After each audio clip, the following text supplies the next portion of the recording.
have this awesome panelists here. So you were just presented in 2 words. Can you tell us a bit more about your passion in the Web3 space generally, and in the NFT space especially?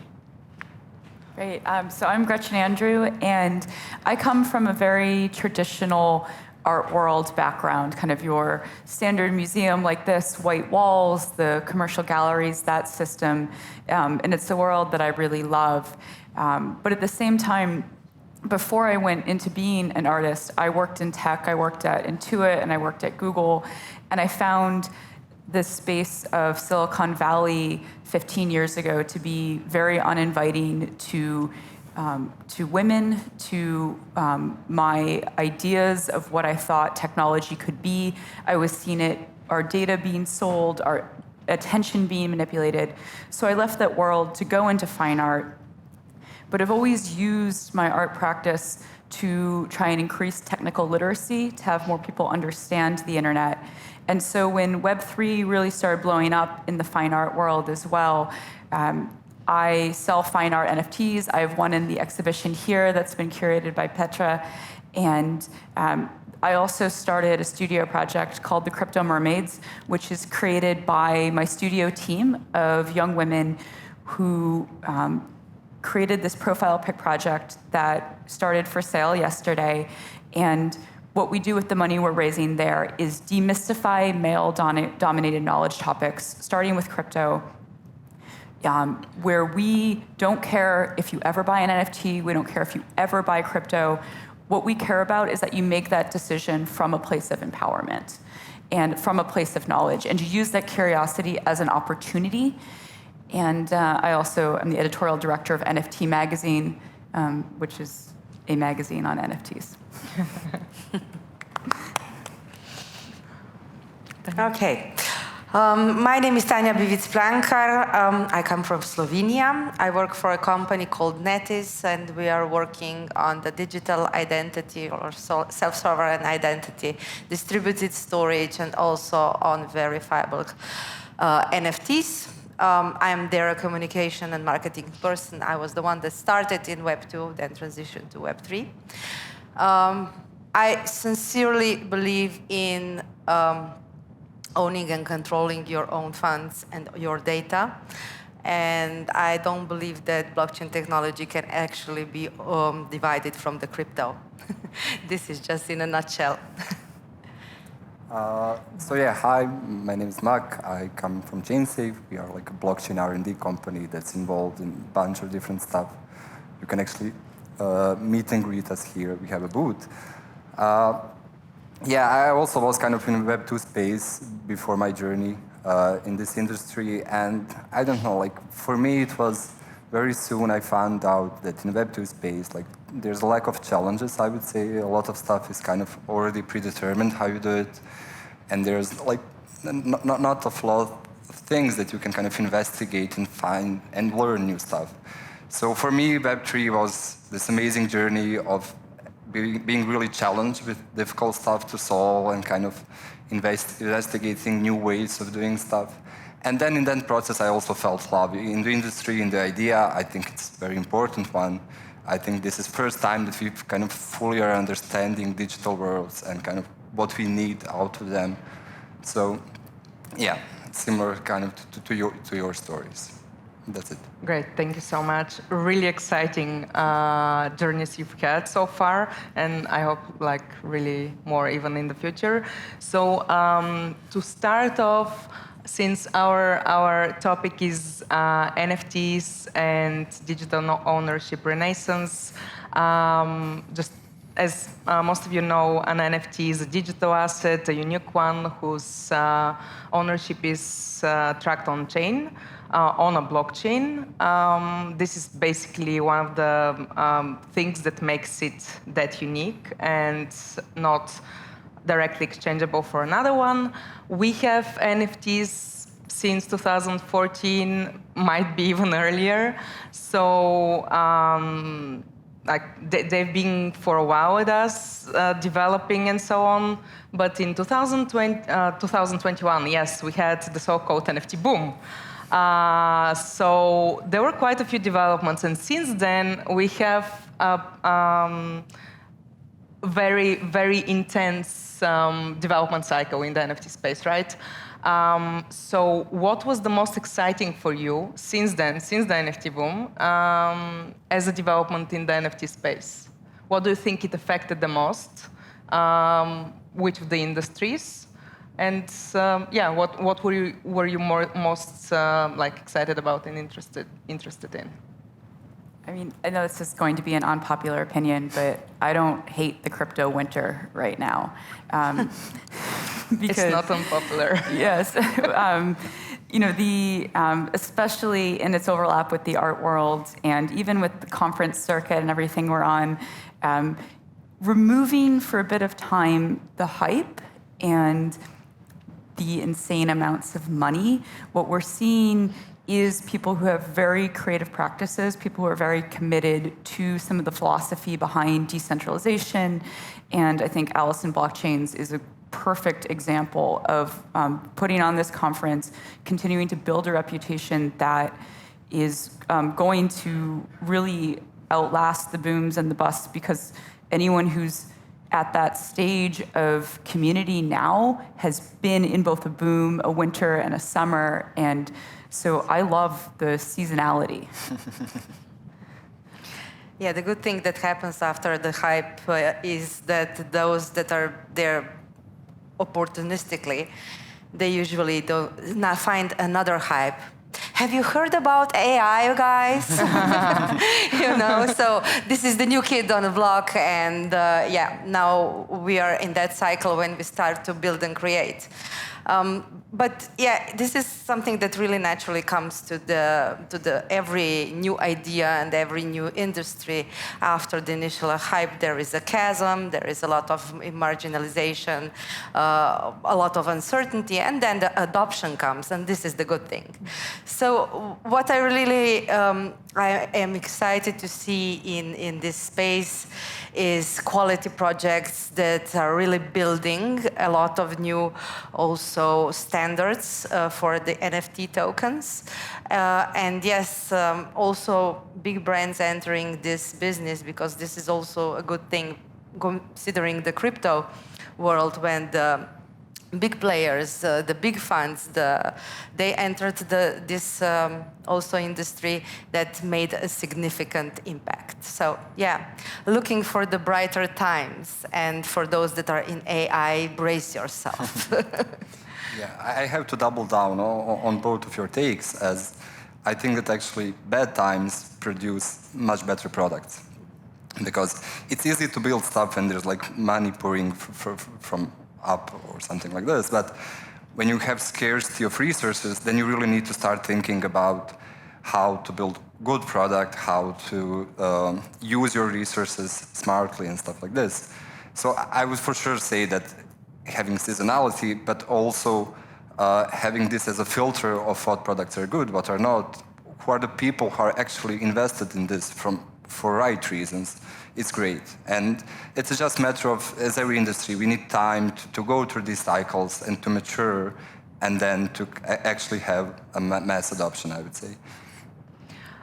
So yeah, firstly, I agree that honestly we all obviously agree on that we need the seasonality. We have the freedom and basically the bandwidth to breathe and build at the moment. Like you mentioned AI. So how do you think AI is gonna influence the NFT space now, and especially the more of the digital ownership part of it? I can continue with a bunch of questions, but we touched on AI. I'm sure everyone's curious to know more. But I think the artist should maybe answer this one, because you know, but I'm sorry if I'm putting you on the spot. Fine. But for not a professional artist, I also like what AI does. I'm not super keen about it, but I'm okay with that, and I know that there are a lot of differences between the communities. So maybe, please tell us, how do you feel about that? Yeah, I think it's a very, there is obviously a lot of overlap, But both with Web3 and with AI, we create an environment where it's like a boxing ring, where getting into it is really easy. Making AI art that you sell as an NFT, we could literally all do that in 5 minutes. Staying there is what's hard. Making something that isn't just a blip, but is culturally founded or is a practice. That's what I always say to art advisors and art collectors and to museums who are engaging with both NFTs and AI. And I'm very pleased about that as someone who works in both spaces. But what makes an artist is the art practice. It's not a single instance, which makes what AI does very different from what it means to produce a body of work. Yeah, and I would here add that we kind of, at least in my opinion, like in next few years, we are going to see much more AI stuff than we see it now. It's going to become much more important what it means to have digital ownership of something, what it means to prove that something was created by AI or created by people.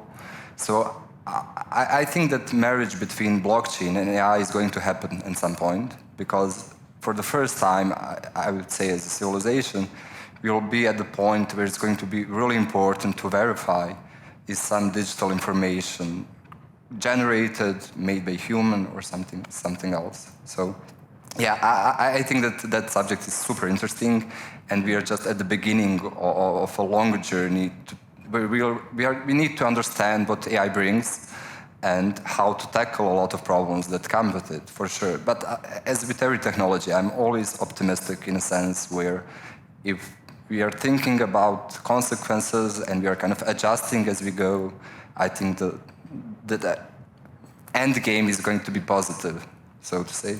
Okay. Are we thinking about consequences? I mean, we are not. That is true, but like anything, the first time when technology kind of comes to people, everybody just wants to kind of use it, to rush with it. But I'm pretty sure that we are going to start to think about consequences pretty soon. Because we are going to see people actually losing jobs and stuff like this. And unfortunately, we are not smart enough as a society to kind of react before bad things happen, but we are going to react on this stuff. It's definitely. What is interesting for me is that a lot of questions arise. And yes, about the consequences. In Slovenia, we have actually an institute for the AI. What is really scary, we talked with some of the researchers there, they don't know why the ChatGPT is performing as well as it is, or other AI platforms.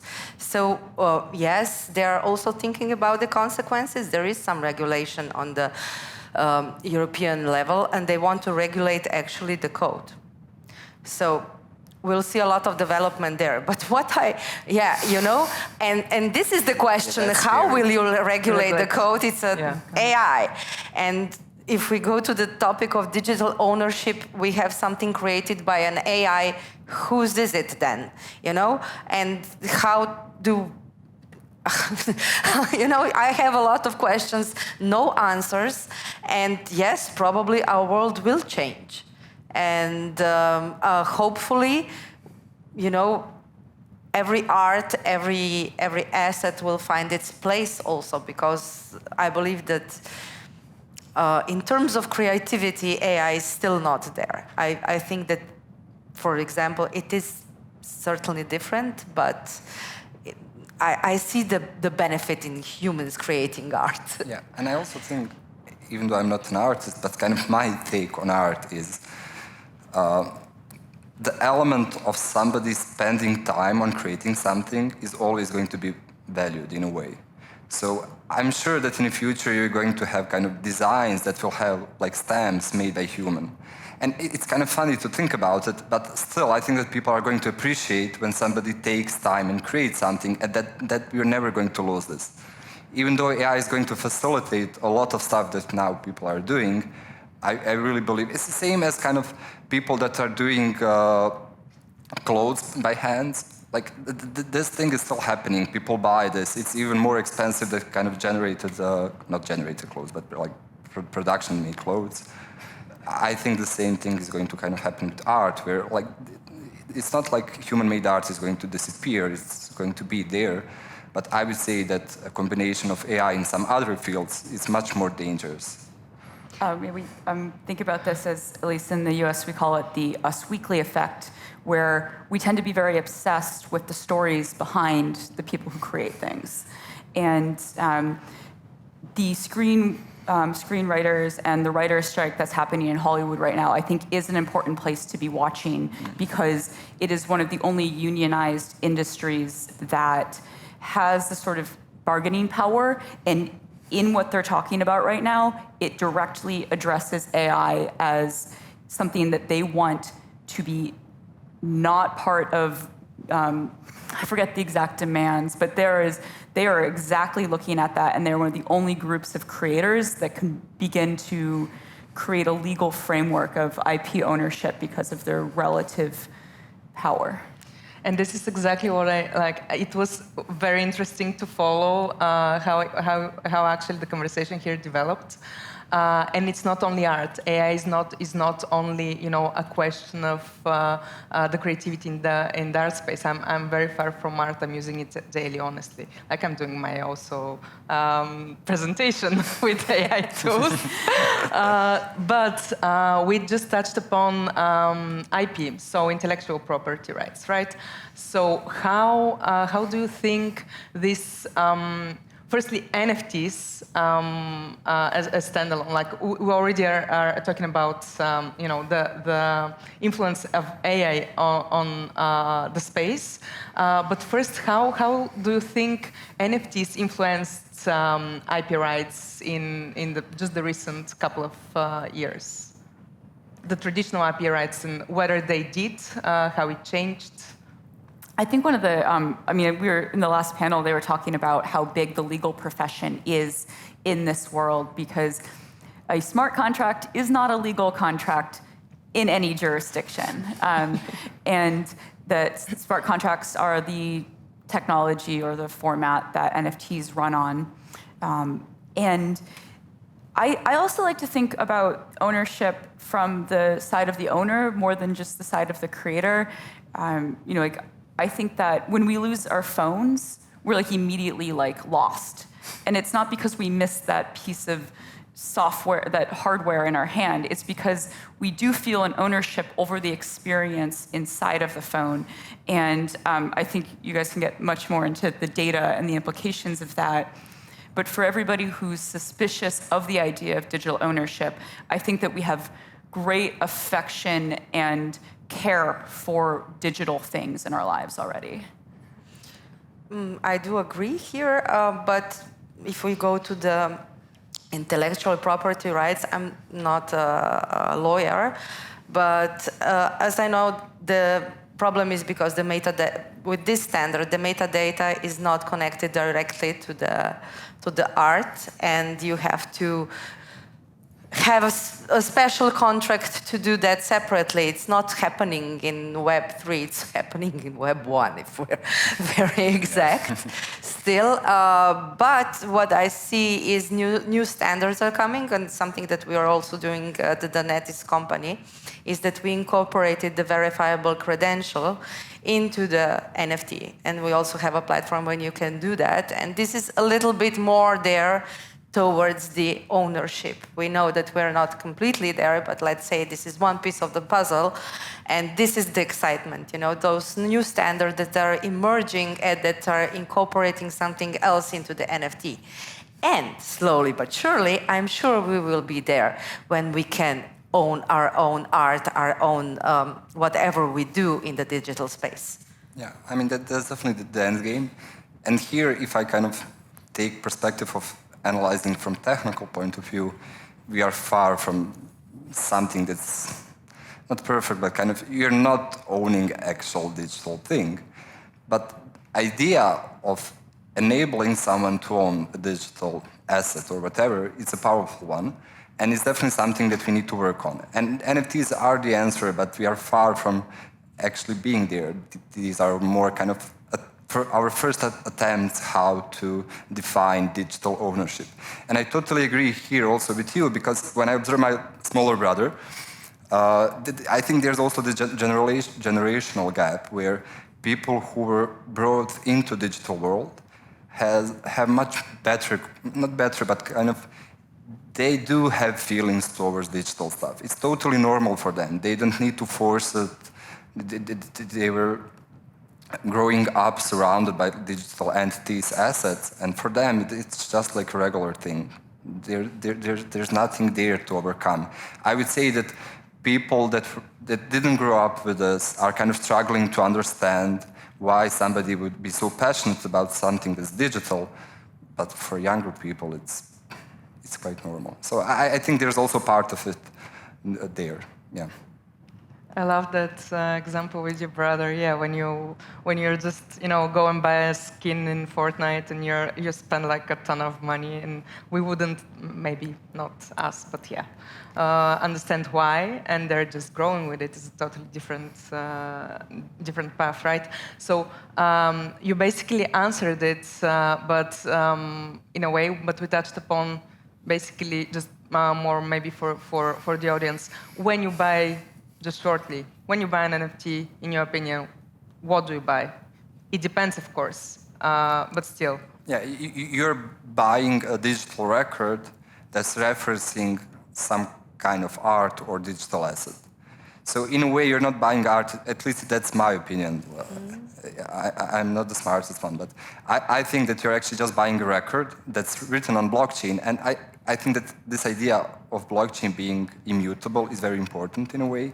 I think this is also something very unique that we didn't have before, and a lot of people are struggling to understand this concept. So yeah, I think that you're just buying kind of a connection to some digital asset. But ideally, you would actually buy a digital asset. But we will get there. Like, people are doing a bunch of amazing R&D and like new products on this, doing new standards and stuff like this. So at some point, we will get there. You will have an actual ownership of digital asset for sure. Yeah, because right now we don't know if you sell me an NFT, if you actually raised your digital art.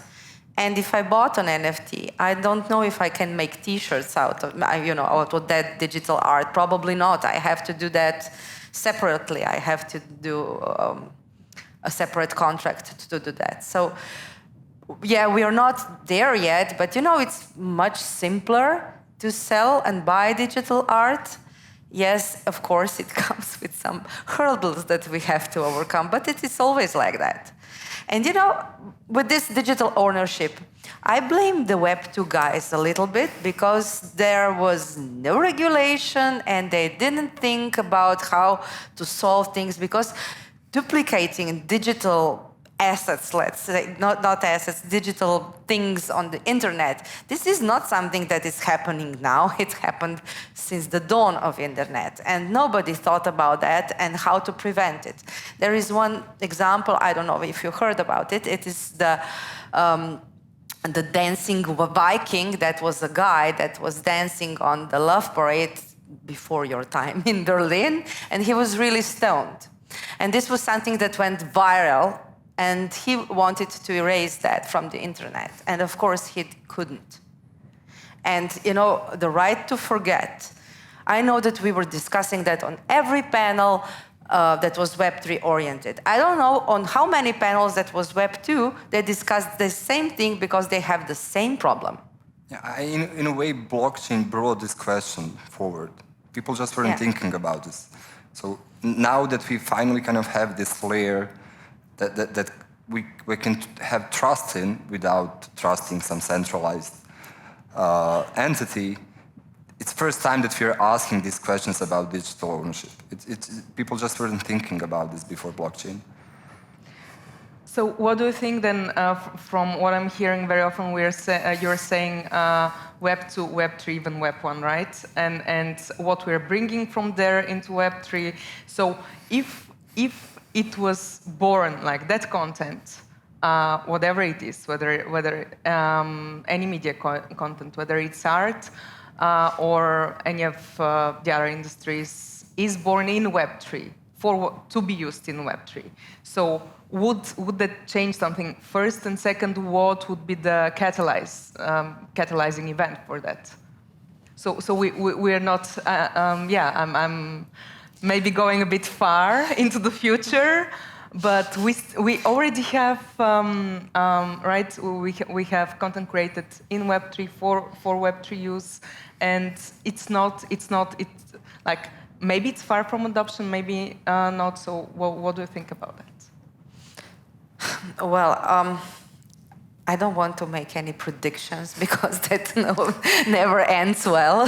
So I'll try to be as, I don't know.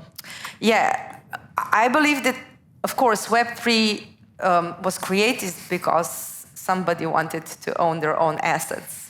And it was created because of ownership and with that idea. And I think that we are now building those tools that we will solve the problems of the Web 2, and it's up to Web 3. Where we are from adoption, it depends on what, actually. But what we have to do, we have to make seamless solutions that are very easy to use. When we have that, we will have adoption. Again, the AI, the new kid on the block, that now has a renaissance of the adoption. A year ago, it was unimaginable that it will be like that. And now it is simple to use. And they're here for everybody. So that user experience, I think it is the gateway to the mass adoption. And when we can solve that, we'll be closer.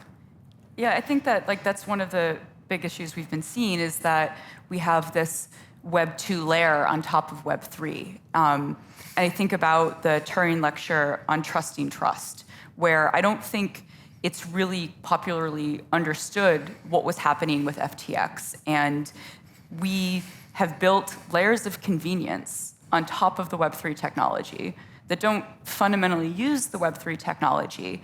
And to ask of our consumers, of our collectors, of our creators, to not prefer convenience over the purity of what this technology is, I'm less optimistic that we're going to get there, to be honest. I think a lot of this will be appropriated and folded into existing power structures because I just think we associate technology with convenience and not with freedom.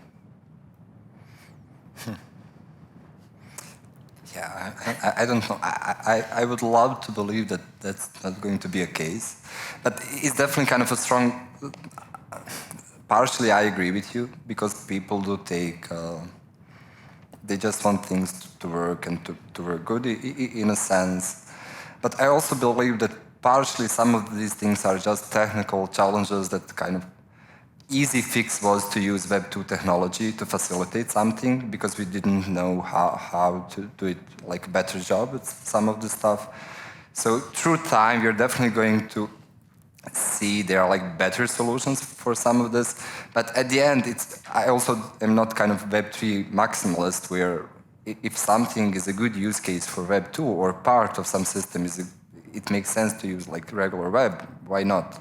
So I think there's like this ideal mixture of both technologies where we are not giving away any security and ownership, but are still leveraging some, because Web 2, it's great technology. I mean, just look for the last 30 years, what we've done with it. So we should leverage also that. We shouldn't run away from it. But we also need to understand the differences and kind of what you gain and what you lose depending on kind of what technology you're using. So this partially leads us to the so-called creator space, right?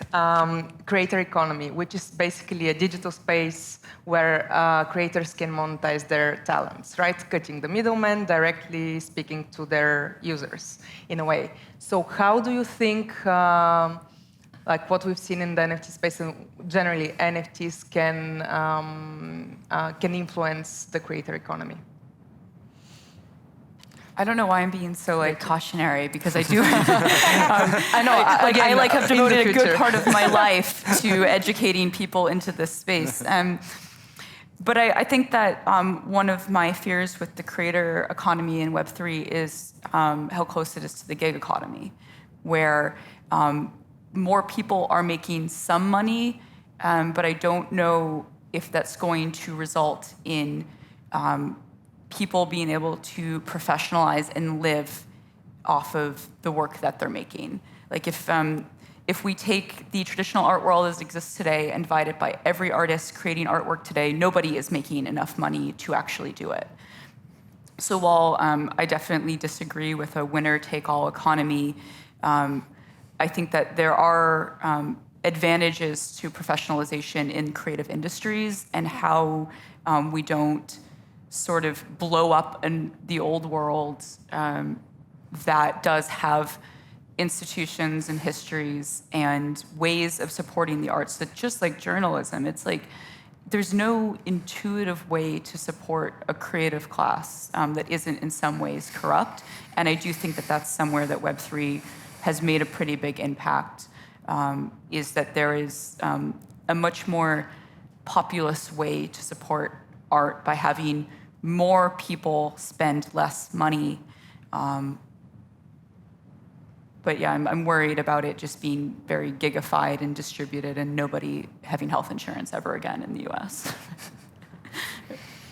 What I think is great that we can award the creators in the digital world with the Web3 tools, because before it doesn't matter if it's Web 1, Web 2, whatever you created, you did not get compensated for. And it was like that. You can use this for free, we will use whatever you do. So I like that premise is changed. But yes, of course, there certainly are issues that have to be clear that you also mentioned, What I find interesting, yes, for the art world, that you cannot live from art, from the physical art right now. It would be obvious that some of the artists could, but you think that will change in the digital world or not? I think anecdotally, it's very interesting. Like the prices are just very different. Okay. And in like the traditional art world, I need to get one or two important people every 3 months to believe in what I'm doing. In Web3, it's like, okay, you need a community. you know what I mean? It's like would you rather be in like a business to business kind of price point, or in like a, but the education is, there are definitely NFT artists who sell for insane amounts of money, but you are very tied to the price of crypto as a, which is, like foreign exchange is difficult enough in the traditional art world to deal with. Yeah, I would just here kind of double down on Web3 is just a tool, and we should observe it more as a tool and not make this like bigger statements that it's going to change the way how people think. I think we need to educate people if we want people to change their mind on ownership, on sharing wealth, and a bunch of these narratives that are kind of tied to Web3. And I agree with them, but technology itself is not going to change anything. It's just a good tool to use that's removing some of the problems that we have now. But I see your point, because you're really watching from the technical view. Yeah, but if you see how the Web 2 changed the society, it has an immense impact on society. And we will see that I believe for years and years. I'm talking about the social media, because we don't know yet what kind of impact has on the young people that are, absorbing everything that is happening there. So yes, in a way, I understand how you see it as a tool, but I think we should also think how this reflects on the society. When I saw that, Mark Zuckerberg's metaverse idea of everybody socializing, I was like, okay, you did that once, you failed. How is this going to be different?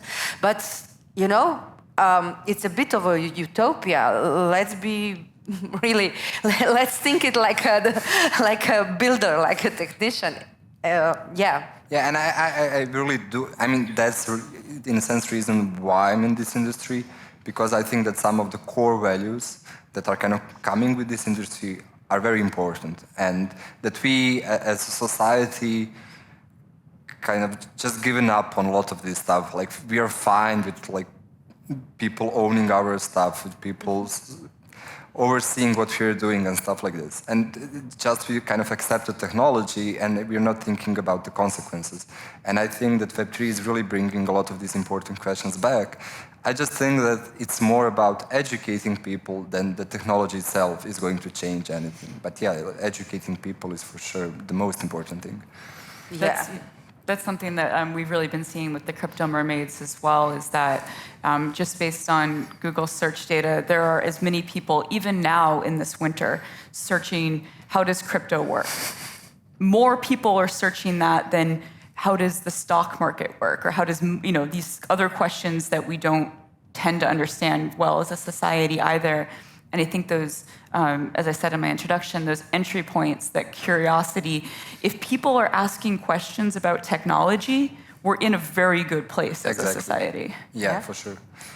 Do you think there will be a moment when people won't even have to ask how crypto, for example, works, because it will be so intertwined into all our lives as a technology that we won't even have to know how exactly, a blockchain works to be able to go and Yes.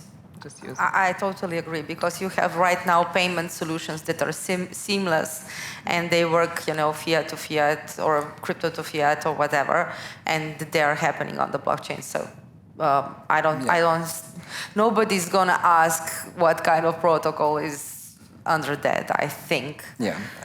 But what we have to educate about is, about the great tools, how to use them, and what kind of impact they can have on your life. Because if somebody maybe educated us a little bit about the social media and what to post there and what not, now, the children learn about that in school. But our generation, I'm an Generation X, we were the first one to use it. We didn't know nothing about it. So we posted everything there. And, it stays there. That's the problem. Yeah, and I think if you just observe a small child that's using cell phone, you will see how easy they use it, kind of how they are synced with technology in a way, because it's kind of, they learn it as they were growing up. I'm now returning back to the same point, but I really do believe that at some point people are going to use it as a regular technology. It's just a matter of kind of going through learning curve. And I would argue that learning curve of Web3 is actually much steeper than Web2. Web2 was kind of, it was much easier to jump on it and kind of use it, where Web3 kind of inherently brings more complexity to it. And I would say that's why people are kind of struggling to get there. And we as developers are still far from getting a good user experience with these technologies. And if for example, we have Web3 native content, not Web2 to Web3, what do you think, can we incorporate it all, for example, better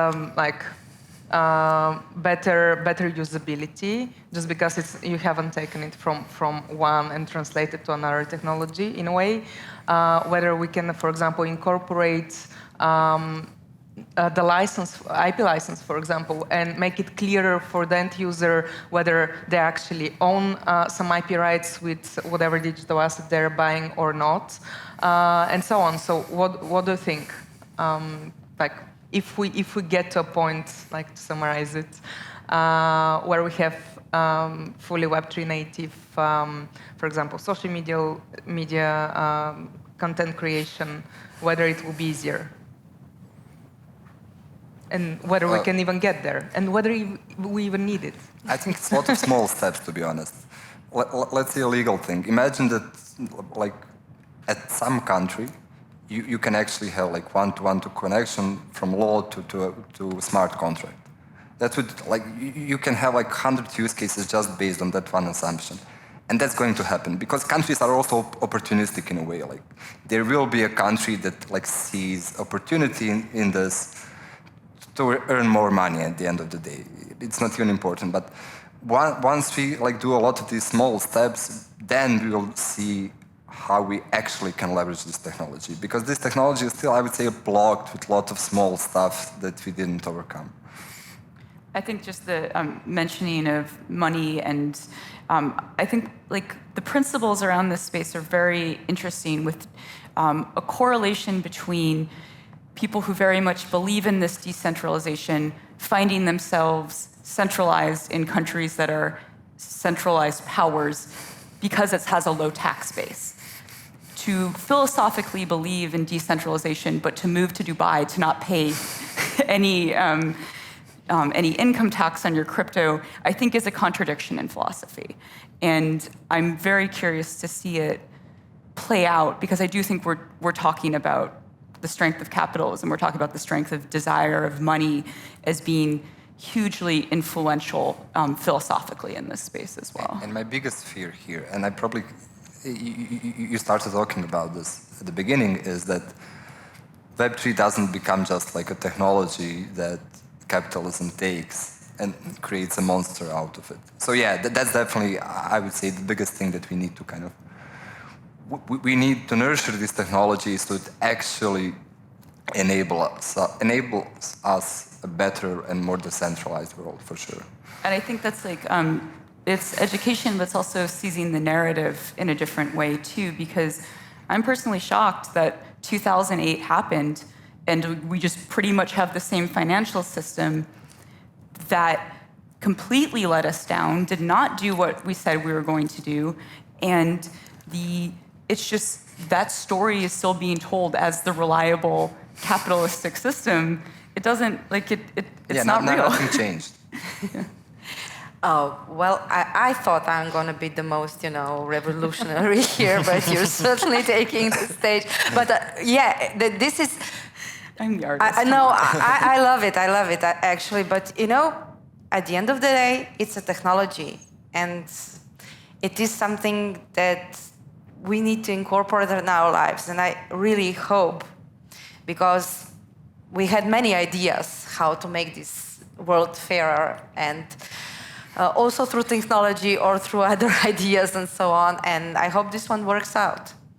And the wealth is distributed more equally. But I think that future is worth fighting for. I really do. Of course that's why you're here, in a sense. So we might even get to a collective economy rather than, just collective greater economy rather than just creative economy. No, but I do think that, if universal basic income is ever a thing, it will use this technology. Yeah, for sure. I'm not... Again, now we have a discussion. Yes. Yeah. Okay, do we have another 40 minutes for this? I would really love to hear where this goes. Yes. Really loved it. So let's wrap it up on this really positive note, because we have about the future, because we have some questions from the public. Just let me please. I'm such an Apple person that I really... It's a closed system. Yeah, and I'm not getting... And it's comfortable, as I said. I'm not getting out of my comfort zone. So I'm really struggling with this one now. So anyways, we have really interesting questions for the panelists. Do you think NFTs will be able to move from the structural flows it inherited from the monograph, i.e. storing the art on-chain, not just linking it? So I think since it's more of an art question, maybe Gretchen... I mean, actually, I think that you were addressing this most at the beginning. Technical also, so it's on-chain versus... Okay. Hashing, Okay, I'll take kind of the technical part of it. Biggest problem here is how to compress all of this data. I mean, we know how much data there is on the internet. It's kind of hard to manage this.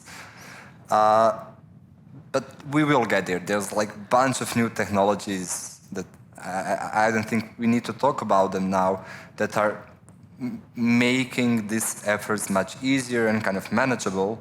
So yeah, maybe a few years from now, but we are definitely going to get there. Because I would just add one more thing. It's not a problem only for NFTs. There are like a bunch of other digital primitives and stuff built on top of blockchain that have the same problem.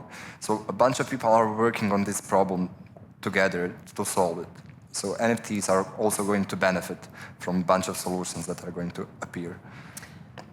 Yeah, this is one thing that you said about the great amounts of data on chain, but there is also, the legal stuff around it. That is why the data is not stored on chain. Of course, about the GDPR that is here in the Europe, and also other acts that are coming right now. And yeah, it won't probably be there, but Bitcoin ordinals are doing something like that, if I'm not mistaken. And we'll see how that works out. Yeah, I liked where it went. We have a question that's close to it, but it just at least says Bitcoin. So, what do you think about ApeCoin? Is this Bitcoin of NFTs? Excuse me, I didn't. What do you think about ApeCoin? Like Bored Apes? Yeah, okay, yeah. Let's see. That's the political answer. I know that the part of the community is very excited about it, and they think this is the right way. The Bitcoin maximalists are in shock and appalled. So, yeah, I think maybe Tanja, to you again.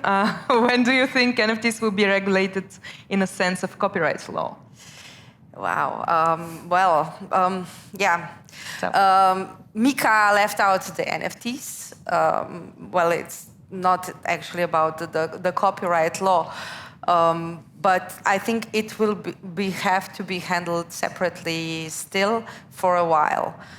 For the technical solutions, but I believe we are slowly but surely getting there, so that they will be more linked to the NFTs. And I think that AI is going to expedite this, for sure. Okay. The legal stuff, I mean. Okay, that's interesting. Really, gosh, I would talk about it more honestly, because this is very interesting. How actually AI would be expediting copyright, and in the NFT space. But we have another question, and I would ask everyone. So starting with you, Gretchen, what is your favorite NFT project? Besides the crypto mermaids.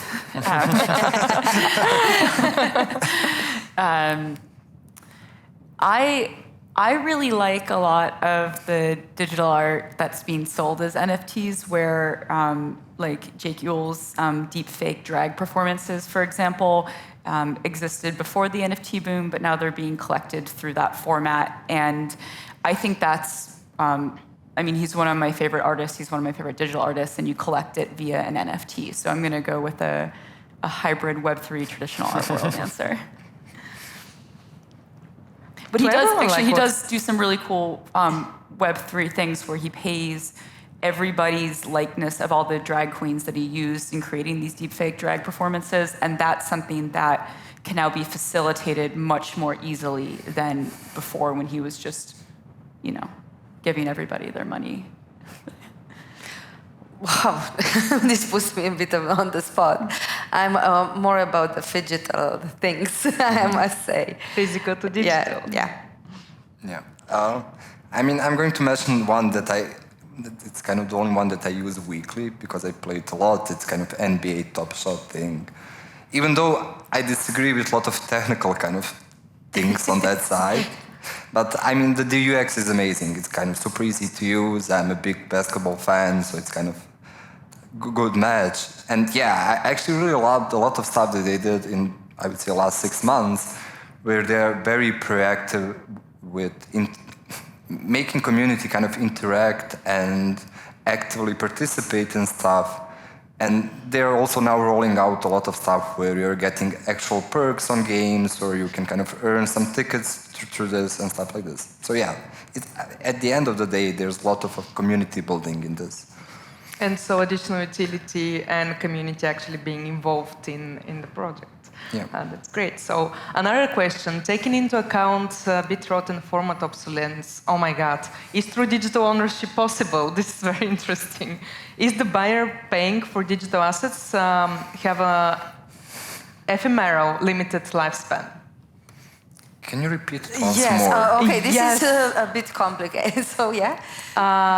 To be honest, I don't know what bitrot is. So if the owner of this question is here, The digital owner of the question, please stand up. I mean, I think please stand up and maybe thematically, I think that, or philosophically, like what are the rights and responsibilities of ownership? I think is a good way to think about this too. What does it actually mean to own something, not in the digital sense, but in the philosophical sense? And like we can take ownership over the environment without technically owning it, for example. And I think everybody on this stage takes ownership over the ideas that we're trying to enact with an imperfect system. But I think that's unlikely to fully resolve both technically and philosophically. Yeah, I agree totally. Very good answer. Well, we don't even, the person who asked it might disagree because we're not sure. Thank you so much. Our time is up. We have only one question. It's for you, Gretchen. What is your biggest challenge as an artist in Web3? I think it's a great question to Applause for the question.